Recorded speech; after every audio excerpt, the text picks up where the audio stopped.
My name is Scott Shipman. I'm a general pediatrician. I work as the Director of Primary Care Affairs for the Association of American Medical Colleges.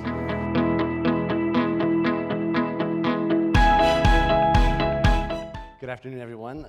Thank you to Andrew and Winston for the invitation to be here.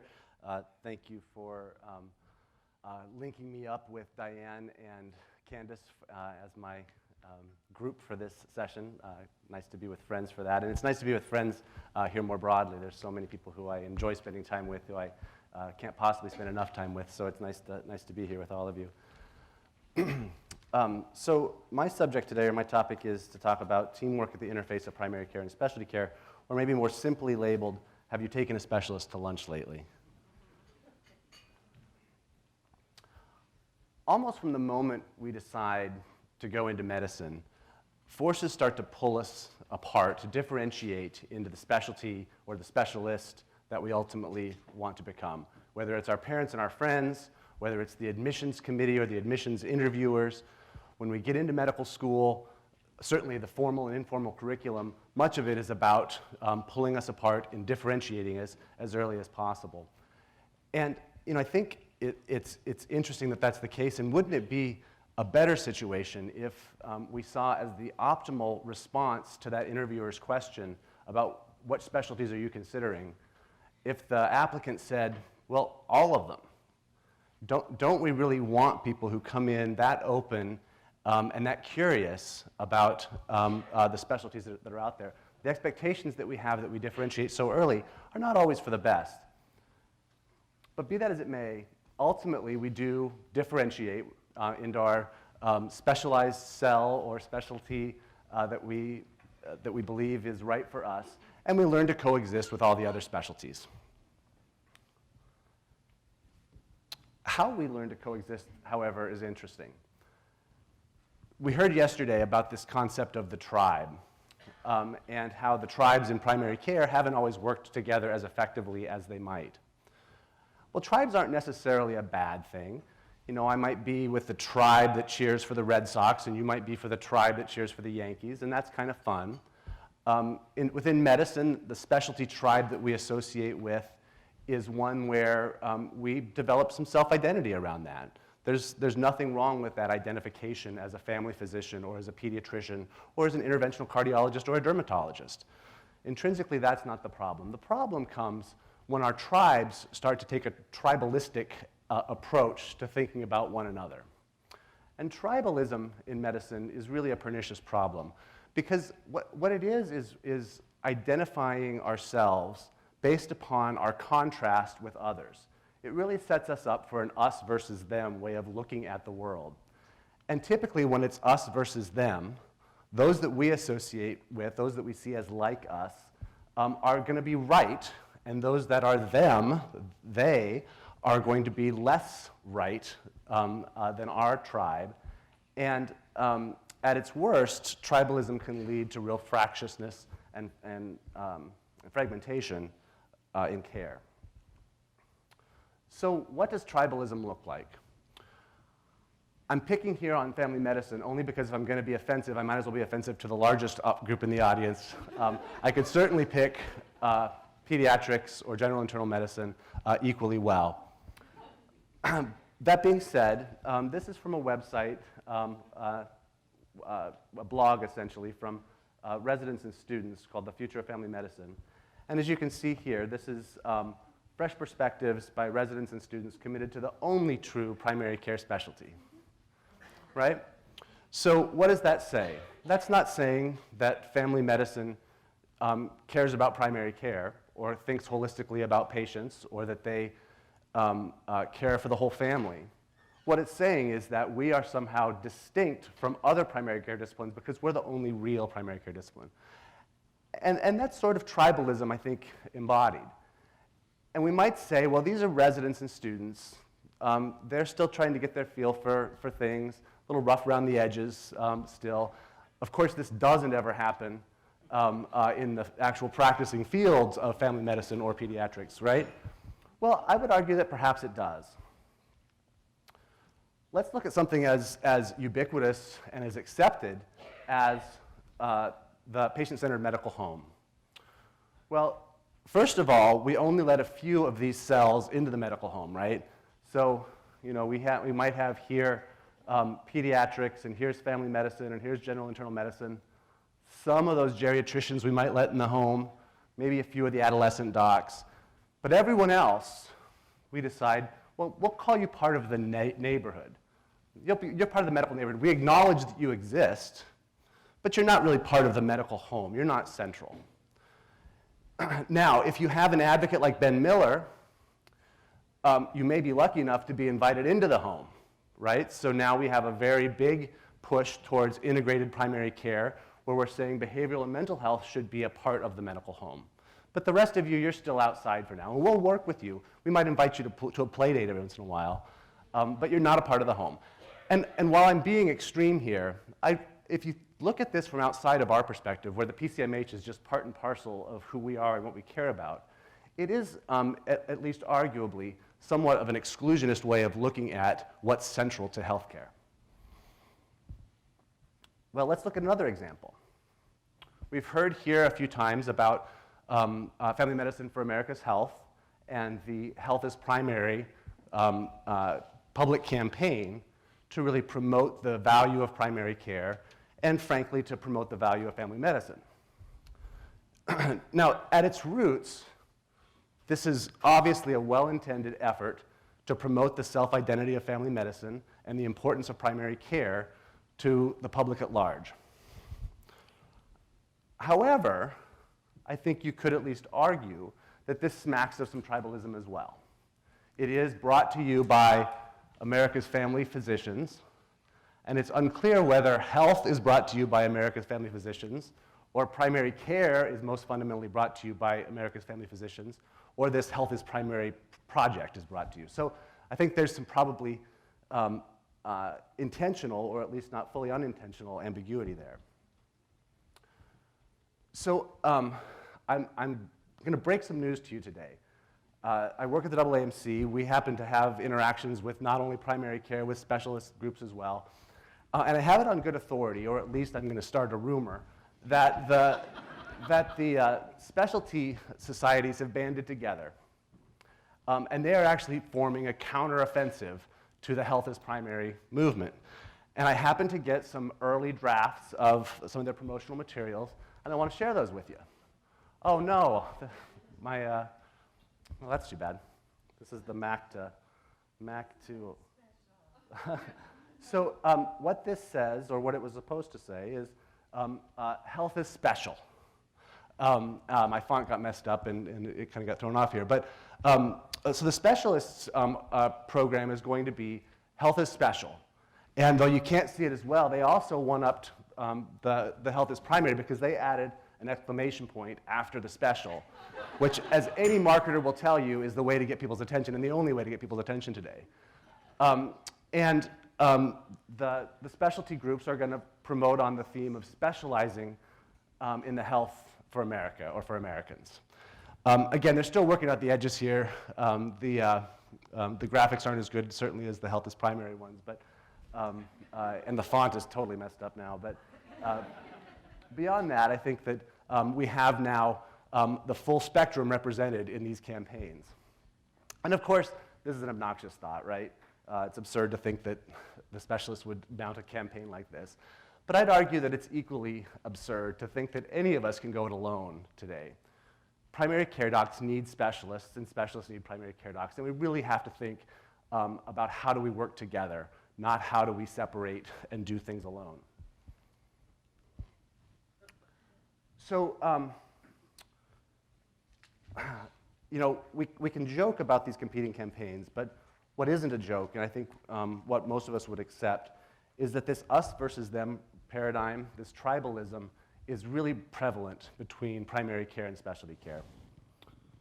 I believe all of us think, when we find ourselves on the us side of the us versus them mentality, that we're fighting the good fight, that we're fighting the good fight for primary care, that we're fighting the good fight on behalf of our patients when we promote primary care, or when we disparage our health system and its specialty predominant nature in the US. But I'd say that we're so ready, we're so poised to be on the defensive or to be fighting this fight, that we never let down our guard. And if we don't let down our guard, I would submit to you that we are not really well prepared to accept our own roles and responsibilities in some of the brokenness between primary care and specialty care. And so letting down the guard might just be what's needed.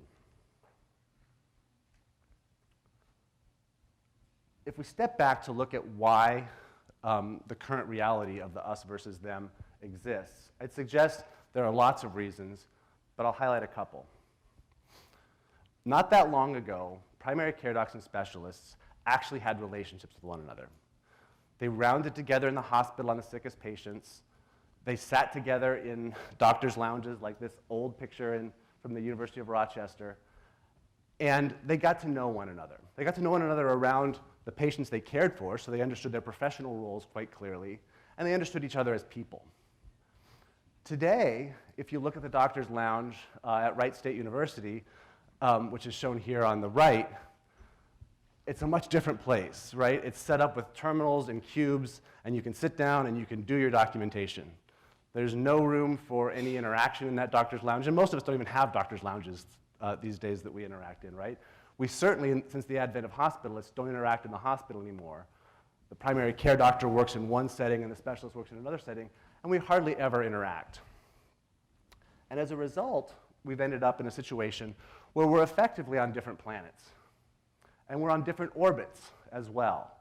And we don't have any real relationships with our specialty colleagues. And that has negative repercussions on patient care. Specifically, when we have less face-to-face time with our specialty colleagues, we have less conversation, we have less personal dialogue, we have less relationship with them. That fundamentally matters. But beyond that, when we have less face-to-face time and less personal communication, we're less likely to have effective clinical communication as well. And certainly the EMR has not facilitated better clinical communication between PCPs and specialists. It's facilitated more documentation shared between providers, but less effective communication, I would submit. The divide of living on separate planets and in separate orbits has led us to have a less clear awareness of one another's strengths, weaknesses, frankly, our roles and our needs in caring for the patients that we share.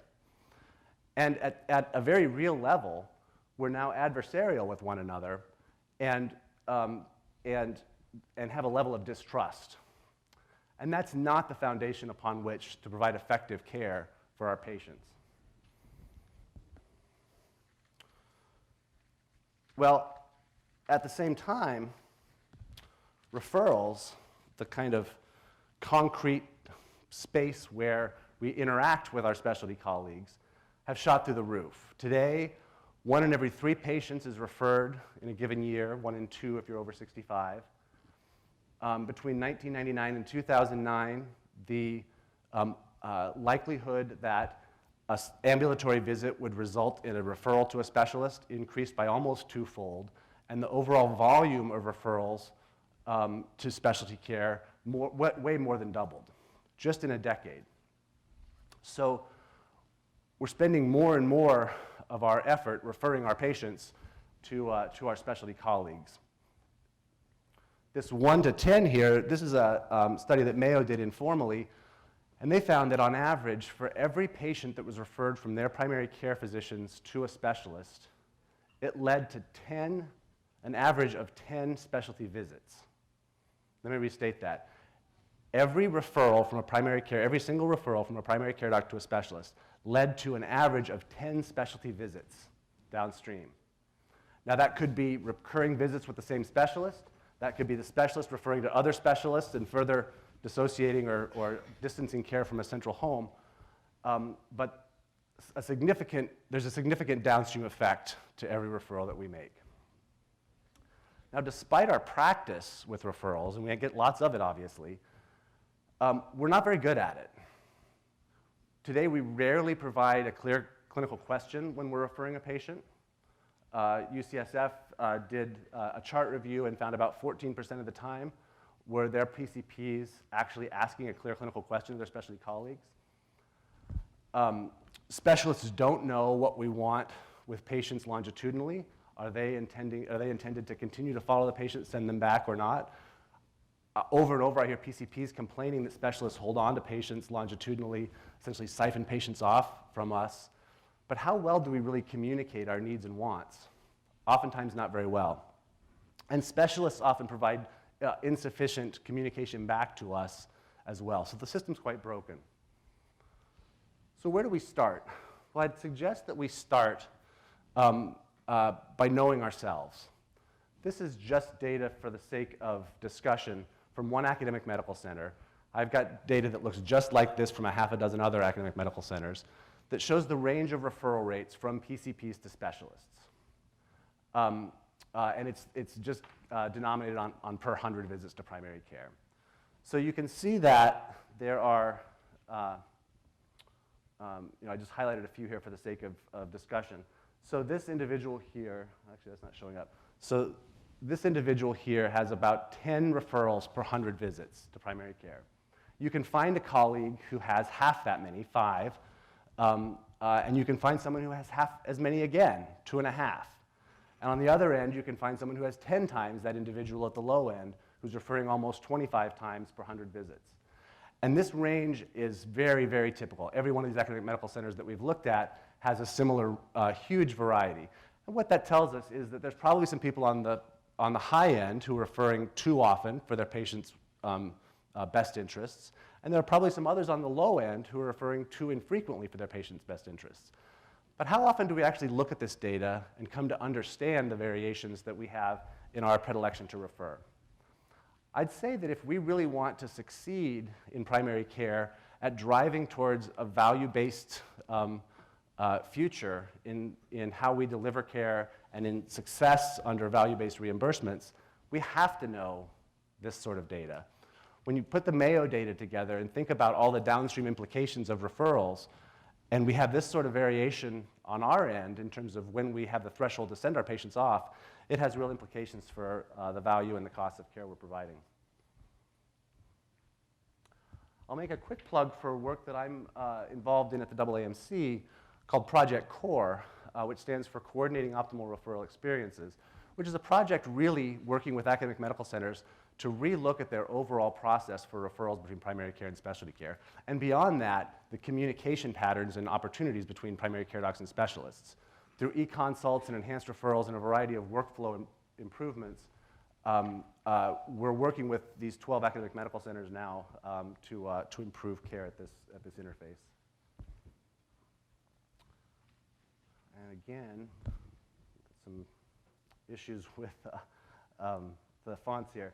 But so this is supposed to say, have you taken a specialist to lunch lately? It's bringing back the subtext of my title. And when we're looking at what we can do going away from this meeting, some of you may take up Mark Neve's challenge, which was to think about transdisciplinary approaches to overcoming poverty and health inequity. If you're poised to do that, please go for it. That would be very, very good for all of us. Others of you might be poised to be the next Iora Health or the next CareMore. And if you're ready to do that, by all means, we need more examples like that of real innovation. All of us, though, can take the next step of trying to reestablish a connectedness between ourselves and our specialty colleagues. The us versus them doesn't have to persist just because it's persisted in the past. And an easy step to make that happen that every one of you could do in the next month is to take a specialist to lunch.